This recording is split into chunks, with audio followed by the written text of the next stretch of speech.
Ya a estas alturas cada vez más petristas están desilusionados porque saben que este gobierno no cambia nada que valga la pena. Entonces Petro está encartado porque mucha gente de su base dice, bueno, ¿y nosotros cuándo nos va a tocar algo? Entonces se inventan esto del cañazo, pero le hicieron un truco. Fue la segunda parte del cañazo. Es que la Constitución la va a cambiar es el presidente del 2026. Este es el único presidente del mundo que le da órdenes al próximo presidente. ¿Para qué? Lo explicó esa senadora, eso está en las redes. Para hacer la campaña presidencial del 2026 con ese engaño. Hola, ¿qué tal? Bienvenidos. Esto es Semana. Nos conectamos una vez más con ustedes para hablarles de un tema que, bueno, ha generado bastante polémica. Un libro sin pelos en la lengua del ex senador Jorge Enrique Robledo. El libro, se han conocido algunos fragmentos y pues ya mucha gente ha lanzado críticas porque dicen que se dedicó únicamente a atacar a Gustavo Petro. Pues bien, por eso está con nosotros Jorge Robledo, para preguntarle si es así, porque además, pues cuando se vende un libro, pues no se puede hablar de absolutamente todo, si no la gente no compra el libro, ¿o no? Doctor Robledo, bienvenido. Sí, Diego, sí, pero esa afirmación que han hecho las barras bravas petristas, ahí hay gente sensata, pero ahí hay unas barras bravas que no les tiembla el pulso para engañar y para mentir. Han salido a decir que el libro, primero dicen yo no leo ese libro, y después dicen qué es lo que contiene el libro. Entonces han dicho que este libro lo voy a mostrar aquí, ¿cierto? Es un libro que solo habla de Petro. Eso es mentira. Es mentira, ese es un libro que toca asuntos de mis controversias con Petro cuando estuvimos en el Polo y antes de él ser presidente, y otras controversias cuando él siendo presidente. Pero en términos de páginas es fácil entender que eso es mentira, Diego. Ese libro tiene 400 páginas y de esas por ahí el 20% se refieren a asuntos con Petro. El resto, o sea, el 80% del texto se refiere a otras cosas. Entre otras cosas por esto, y lo explico a quienes nos acompañan. Ese es un libro en el que llaman de memorias, o sea, es un libro que a uno la editorial le pide que cuente como la historia de su vida. Entonces, este es un libro que en buena medida cuenta mis 57 años de lucha política, cuenta un poco de mi infancia también, de mis tiempos de estudiante, bueno, habla de mi presencia en el Senado, por qué me fui a vivir a Manizales, mis luchas cafeteras, mi opinión sobre la constituyente del 91, muchas cosas. Hay un enfoque de un debate central que yo tengo en contra del subdesarrollo nacional y proponiendo cómo salir del subdesarrollo. Es un libro que critica el sometimiento de Colombia al Fondo Monetario Internacional, que explica por qué yo nunca fui amigo de la guerrilla ni de la lucha armada en Colombia. Tiene un capítulo entero largo sobre corrupción en el país. Son 18 capítulos, además de la introducción, 400 páginas. Entonces, es lamentable que el petrismo, en vez de salir a hacer un debate y contradígame, si no están de acuerdo con una cosa, la diga, salgan a mentir y a mentir y a mentir para envenenar a su gente. Así no puede ser el debate político, pero bueno, ese es el alma de ellos, no es la mía. Entonces, bueno, conversemos de lo que usted quiera, Diego. Claro, ¿en qué momento, doctor Robledo, usted toma la decisión de escribir este libro, digamos, de compartir las memorias de su vida? Este es un libro de una colección. Aguilar es la casa editorial. Ellos son Penguin Random House, que es una empresa editorial muy grande. Y hace unos 2 años me buscaron. Ellos tienen una colección de memorias. Pues llamémosla una colección, memoria. Entonces, por ejemplo, hay memorias de Humberto de la Calle Lombana, hay de Guillermo Perry, hay de Rudolf Gómez. Y bueno, por alguna razón ellos decidieron que querían tener mis memorias. Yo con ellos ya había publicado hace unos años un libro contra la corrupción, de mis debates en el Congreso contra la corrupción. Entonces, bueno, me invitaron a hacer eso y entonces yo cumplo con ese deber. Entonces el libro es un libro que es en parte mi vida. Yo cuento ahí mi infancia, cuento cómo mi mamá fue decisiva en la lucha contra Gorgona, mis tiempos de profesor en la Universidad Nacional. Yo dirigí una lucha cafetera inmensa. El libro tiene además 16 páginas de fotografías a colores donde yo muestro las grandes luchas cafeteras que libramos en Manizales y en todo el antiguo Caldas, ¿sí? Ese es un libro, trata de todo, pero repito, tiene un debate de fondo contra el neoliberalismo, contra el libre comercio, los TLCs, todo esto que es la lucha de mi vida. El primer renglón del libro empieza diciendo que Colombia es un país demasiado subdesarrollado y que esa es la tragedia nacional. Y la última frase del libro es invitando a todos los colombianos, campesinos, indígenas, clases medias, empresarios, a unirnos en pos de desarrollar a Colombia. Entonces, lo de Petro es un asunto en cierto sentido accidental dentro del libro, que pues no puedo dejar de plantearlo porque sería el colmo que yo no hablara de una persona con la que conviví en el polo y tuvimos grandes diferencias, y por una persona que yo no voté por las razones que explico en el libro. Y sería el colmo que yo, hablando de todos los gobiernos de Colombia anteriores al 2002, del 2022, perdón, no hablara del gobierno que está desde el 2022 hacia acá. Es que eso es lo democrático, eso es lo que yo necesito que se tramite. Ahora, el que no esté de acuerdo, pues que escriba otro libro o que escriba un artículo, lo que quiera, pero salir a insultar y a mentir, eso es una cosa canalla que le resulta inaceptable a las barras bravas del petrismo. Claro, doctor Robledo, comentaba ahora que usted inicia su libro con una anécdota diciendo que Colombia era un país subdesarrollado, pero si no estoy mal, cuando usted hace esta afirmación, que hace parte de una de las anécdotas de su vida, usted tenía 14 años, es así, ¿no? Sí, así es, así es. Ujú. Yo tenía 14 años y no tenía nada que ver con la política. En mi casa la política no se quería. Mi mamá nos repetía mucho, esto yo lo cuento en el libro, nos decía: la gente decente no se mete en política. Yo creo que esa es una frase exagerada, pero bueno, así me Pero criaron. todavía se escucha esa frase. Todavía se escucha. Ahora, yo creo que en política hay gente que De somos acuerdo, de decentes, pero acuerdo. hay muchos indecentes, eso hay que decirlo. Entonces, yo a los 14 años tuve ocasión de estar en algún evento social en un sitio donde estaba un belga, geólogo, profesor en la Universidad del Tolima. Mi hermana estudiaba en esos días en la Universidad del Tolima. Entonces, todas de las primeras mujeres que en Colombia fue a la universidad. Y entonces yo en algún momento en la conversación, yo no entendía de política, pero no sé, yo sentía, había cosas que me perturbaban de la pobreza. Entonces yo solté una frase y dije: no, es que Colombia es un país muy subdesarrollado. Y este belga en tono doctoral me dice: no, Jorge Enrique, Colombia no es un país subdesarrollado, es un país en vía de desarrollo, que es muy distinto. Tenga paciencia y verá que con los años Colombia se va a volver pues como Europa. Pues yo me quedé realmente en ese momento callado. Yo era un muchacho pues de esa edad, no iba a controvertir pues a todo un profesor, etcétera. Bueno, la vida me terminó dando la razón. No hemos salido del subdesarrollo, y eso es lo que yo intento explicar en el libro. ¿Por qué?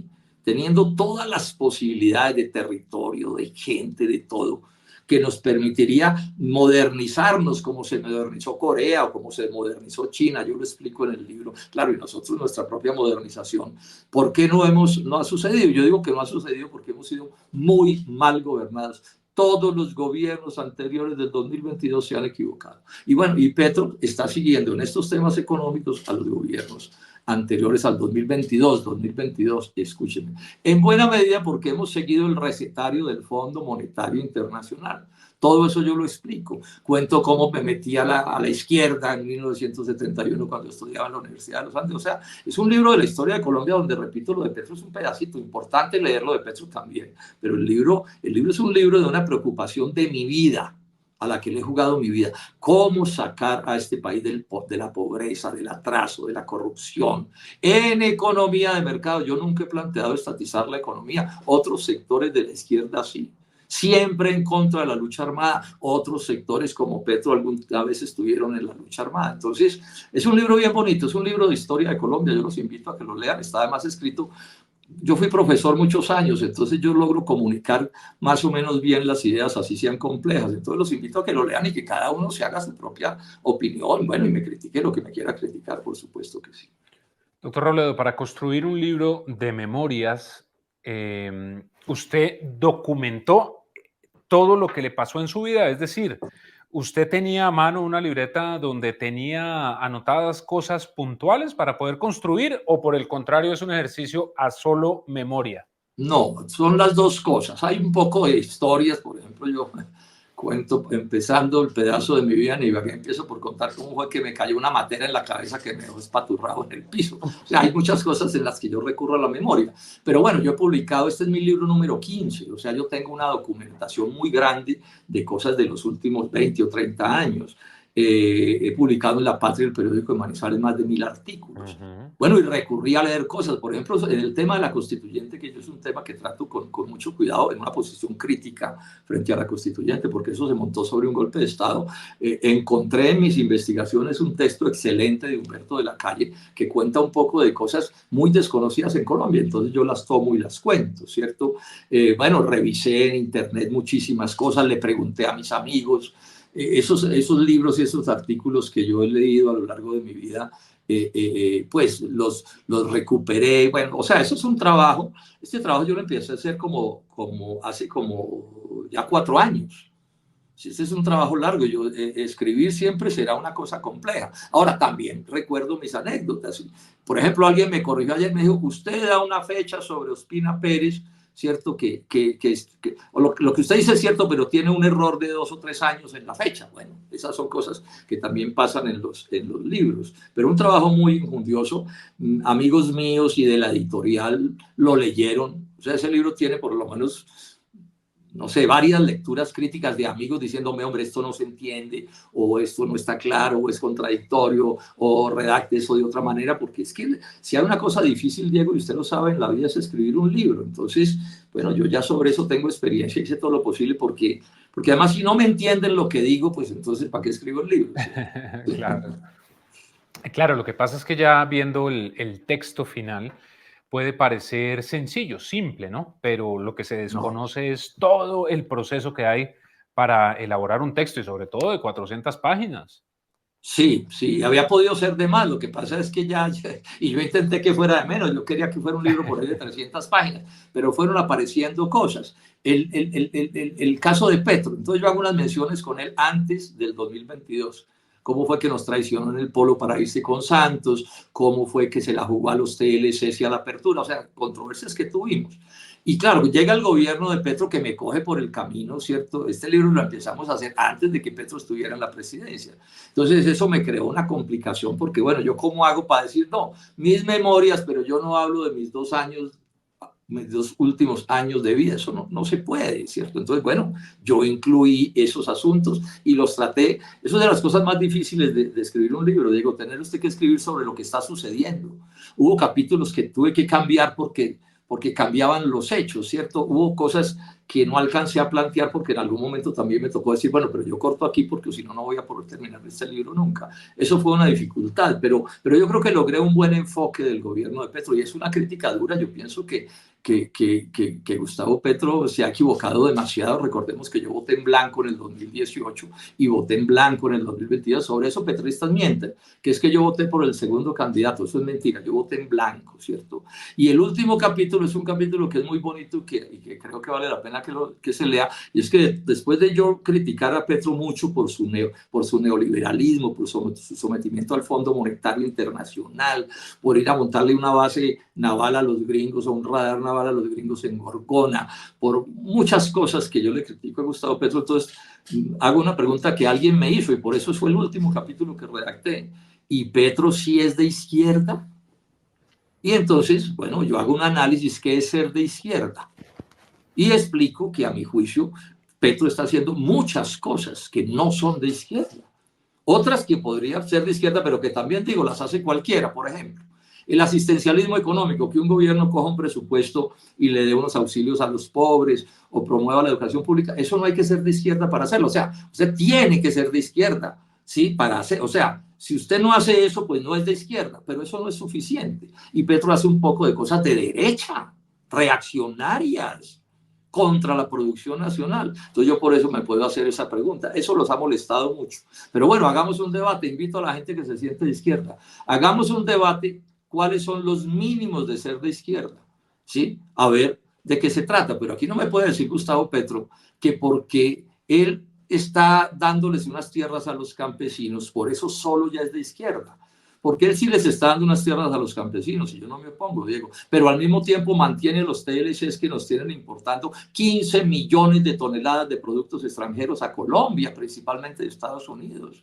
Luego, esos campesinos a los que Petro les dé tierra seguramente se van a arruinar. Pero además viene en este gobierno, a partir del 2026, la ruina de 300.000 pequeños productores de leche en Colombia, ganaderos pequeñitos. por las importaciones de leche y de lácteos, y Petro no mueve un dedo. Entonces yo digo, a mí Petro no me puede sacar pecho diciendo que es de izquierda porque le da tierra a los campesinos, entre otras cosas porque gente que no es de izquierda también les ha dado tierra a los campesinos. O sea, ahí uno puede coincidir con otros sectores. Pero además, no me puede decir que si es de izquierda, mantener una política agropecuaria de ruina de los productores nacionales, de los campesinos, de los indígenas y de los empresarios. Entonces ahí tenemos una diferencia. Como tenemos una diferencia que él detesta la economía empresarial, yo creo que eso es un error. La izquierda sí es sensata, puede discutir con un empresario o con otro. Yo tuve debates duros en el Congreso sobre corrupción de empresarios, pero siempre dije, una cosa es el empresario que se equivoca y otra cosa es la idea de la economía empresarial, que es la economía más moderna. O sea, el ciudadano del común está mejor de asalariado en una empresa que vendiendo mamoncillos en un semáforo. O sea, la izquierda nunca se ha opuesto al progreso científico técnico. Si es de izquierda de verdad, si es populismo de izquierda, charlatanería, demagogia, en lo que cae Petro, bueno, ese es otro caso. Pero bueno, fíjese que ese es un debate interesante de tratar. Diego, yo les pido a los petristas, seamos serios, hagamos un debate serio, no más insultos, no más canalladas, no más agresiones. Debatan conmigo y con todo el mundo, pero con seriedad. Entonces, por ejemplo, me volvieron un crimen los petristas mis 74 años. Y hay que ver cómo me tratan por mis 74 años. Pero cuando los ministros de Petro tenían 80, no, era la experiencia, es que es la sabiduría del que tiene años. No, así no se puede discutir. Y el debate, lo menos en el debate político y económico, es que el debate le sirva al país. Le sirva a Colombia, ayude a construir ideas de las que necesitamos en Colombia. Doctor Robledo, pero mire que ese tema que toca en su libro es muy pertinente, sobre todo de cara a 2026, porque esa respuesta de si Petro es de izquierda o no es muy interesante, sobre todo porque se habla de que el progresismo quiere continuar en el poder. Eso está bien, ni más faltaba, ese es el sistema democrático de nuestro país. Pero digamos, ahí vienen unas confluencias raras, porque presentar de pronto a Roy Barreras como progresista, algunos otros nombres que hay por allí, pues uno sí podría pensar que realmente la izquierda está desdibujada en Colombia, ¿o no es así? Pues digamos que sí, hay una confusión muy grande porque Petro la ha creado. Porque Petro la ha creado y entonces aquí se volvió que si usted no es petrista, usted es el diablo. Si usted es el peor ser humano, pero ser petrista, ¿no? Petrista, no importa que Petro haga el disparate que haga, y si usted critica a Petro, usted es lo peor del mundo. Un tono fascistoide, además, en el debate. Además, metiéndole miedo a la gente, porque en Colombia mucha gente que quisiera opinar no opina porque le da miedo de que ese tono fascistoide, matón de los petristas, no de todos, quiero ser enfático en esto, pero sí de muchos, ¿sí? Silencia el debate. Entonces, aquí sí estamos ante un peligro muy grande. O sea, este país... O sea, Petro gana porque los gobiernos anteriores, dejemos esto claro, todos han sido pésimos, o si no, no hubiera ganado. Pésimos. La pobreza, el hambre, la miseria, la corrupción, la destrucción del aparato productivo, sometidos también al Fondo Monetario Internacional, la violencia, todo eso, en todo eso, los gobiernos anteriores a Petro han sido pésimos. Gana es precisamente por eso. Pero entonces ahora miren el lío que tenemos para el 2026, Diego. Petro quiere reelegirse, puede reelegir sus cosas. Él no puede reelegirse, pero quiere dejar un amigo de él para que siga siendo el pésimo gobierno de Petro o uno peor. Y los que fueron vencidos por Petro en el 2002, que yo llamo como los llamaba Gaitán, los mismos con las mismas, andan echando el cuento de que todo estaba perfecto hasta que llegó Petro. Eso es mentira, el país estaba súper mal. Y quieren volver a retomar el poder para seguir haciendo lo malo que hacían antes.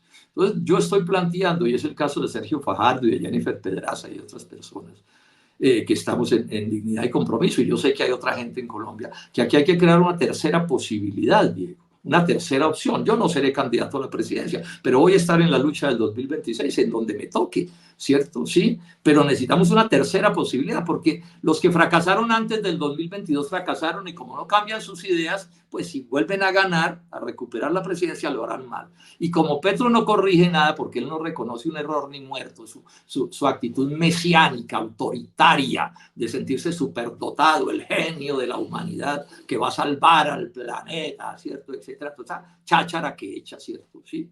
pues él tampoco va a querer cambiar nada, ni sus compadres políticos tampoco. Entonces necesitamos construir esa tercera opción. Eso es lo que plantea al final el libro, ¿cierto? Aquí necesitamos encontrarle una salida que no es, pues sí, o sea, no nos pongamos a decir una cosa brusca, pero pues es muy gráfico. No nos pongan a escoger entre el SIDA y la hepatitis B, pues porque tampoco. Por ejemplo, ese cuento que andan echando los petristas. No, es que los de antes eran muy corruptos como una manera de justificar la corrupción en este gobierno. No, pero ¿qué decadencia es esa? ¿Sí? O sea, ¿usted es corrupto porque los de antes también eran corruptos? No, pero ¿cómo se les ocurre decir una barbaridad de ese tamaño? Y que la corrupción no se puede justificar, doctor Robledo, en que antes había y entonces ahora no pasa nada porque antes era mayor. O sea, la corrupción es igual en todos los gobiernos. Así es dañina en todos los momentos. Ahora, yo digo una cosa, Petro por ahí, yo lo cito en el libro, dijo, no, es que en la izquierda también hay corruptos, hablando de Olmedo López. Yo le digo francamente, o sea, yo no creo que se pueda ser coherente en el mundo de la izquierda como yo lo entiendo si se es corrupto. No acepto esa teoría. No acepto esa teoría. Sí, porque entonces, pues bueno, pues si todo se puede, todo vale, ¿cierto? Yo con tal de ganar hago lo que sea, con tal de cuadrar cualquier cosa, me alío con cualquier compinche, pues bueno, así no se puede. Esa es mi visión, la mía, ¿no? Pues otros pueden tener la otra, yo expreso la mía. Doctor Robledo, menciona usted que no será candidato en 2026 y eso se lo quiero preguntar porque lo leí este fin de semana en redes. Decían, el libro de Jorge Robledo va a servir como plataforma para ser candidato o en su defecto fórmula vicepresidencial. ¿Sería así o su papel sencillamente va a ser el de intentar lograr hacer un acuerdo y estar con algunos sectores pero no como candidato? A ver, candidato a la presidencia lo tengo completamente descartado. Yo ya hice ese oficio. No estoy en condiciones ahora de repetir eso, que es una cosa supremamente difícil. Ese es un compromiso complejo. Pero en cualquier otro asunto puede ser, ¿no? Pues digo yo, particularmente en la elección, ¿no? Entonces podría terminar en una candidatura distinta a la de presidencia o vicepresidencia. No estoy pensando en eso, pero sí de pronto voy a decirlo con franqueza, una elección al Congreso. Bueno, miremoslo. Ahora, si no es eso, pues también voy a estar. Yo me le he pasado la vida cargando el maletín en mis luchas. Sí, en muchas luchas, y si tengo que hacerlo así, lo hago así, que le sirva a Colombia, que contribuya con este país. Yo pienso, no hemos tomado decisión, todo esto hay que mirarlo, yo no soy Además que falta mucho, ¿no? que decido lo que se me dé la gana, yo trabajo en equipo, ¿cierto? Y consulto mis cosas. Entonces ya veremos con esos amigos y con otros amigos que consigamos para armar esa tercera opción, bueno, ¿qué papel juego allí? Entonces si yo sirvo para lo que sea, pues ahí estoy, punto, no tengo ningún problema. Yo no soy un lagarto, Diego, ni un ambicioso, ni un enfermo. Yo no soy como algún personaje de la política nacional que se subía a las mesas de niño y gritaba que iba a ser presidente de la República, no. Cuando yo tomé, y eso lo cuento en el libro, la decisión en 1971, siendo un estudiante en la Universidad de los Andes, de dedicarle mi vida a la lucha política, no fue para ser presidente o concejal o diputado o senador, no. Fue para participar en la lucha por cambiar a Colombia. ¿En qué? En lo que me tocara. Yo estuve 30 años luchando en Bogotá y en Manizales antes de ser senador, 30. Y salí del Senado y sigo luchando, ¿no? Yo no soy un lagarto, quiero enfatizar, ni un ambicioso desmedido, ¿cierto? Ni me siento Dios ni esas cosas, no, yo hago lo que tengo que hacer. Cuando estuve en la universidad, luché con toda coherencia. Después eché tiza en la Universidad Nacional 26 años. Y eché tiza como profesor raso. Y dirigía inmensas luchas sociales, todo eso lo cuento en el libro. Pues, pero yo no era el dueño de esa lucha, no, yo era uno ahí que participaba y ayudaba a empujar la carreta. Eso me llevó al Senado y estuve en el Senado 20 años, ¿sí? Luchando. Y después entonces apareció una candidatura a la presidencia, bueno, y la hice. Y me tocó hacer la candidatura a la alcaldía de Bogotá, no porque yo pensara que le iba a ganar, yo no soy bobo, pero era la manera de contribuir al proyecto que estábamos montando y entonces ahí jugué. Y entonces hacia el futuro jugaré en lo que me toque. Pues muy bien, y ya para ir finalizando, doctor Robledo, en su libro también usted califica a Petro del rey de los cañazos. ¿Por qué? En eso me dio la razón la vida. Mire, él en marzo entonces habló de una constituyente. Entonces aquí salieron unos de la oposición a Petro. Llegó el castrochavismo, la dictadura de Petro, no sé qué hice más, ¿cierto? Bueno, era una cosa que se podía decir con el cuento de la constituyente, porque se podía pensar que era para poderse reelegir. Yo dije, eso es un cañazo, no tiene fuerza Petro para eso. Petro no tiene los votos en el Congreso para poder cambiar la Constitución. Y si se mete a cambiarla a la brava, da un golpe de Estado, va a terminar en la cárcel. O sea, eso es un cañazo. Ahora, ¿qué es un cañazo? Los que jugando póker tienen unas cartas bien malas en las manos, bien débiles, y apuestan duro para que los otros se asusten y digan, uy, ese debe tener un póker. Y se retiren y pierdan la apuesta. Eso fue Petro. Un cañazo, ¿no? No, Robledo está loco, en eso tiene razón. Bueno, ¿y qué está confirmado a estas alturas? Que era un cañazo. Un cañazo, ojo con esto, o sea, un cañazo es un engaño, ¿no? Dirigido por Petro principalmente contra la base petrista. ¿Por qué? Porque esto lo explicó además en un debate que tuve con una senadora petrista. ¿Cuál es el lío grave que tiene Petro? Ya a estas alturas cada vez más petristas están desilusionados porque saben que este gobierno no cambia nada que valga la pena.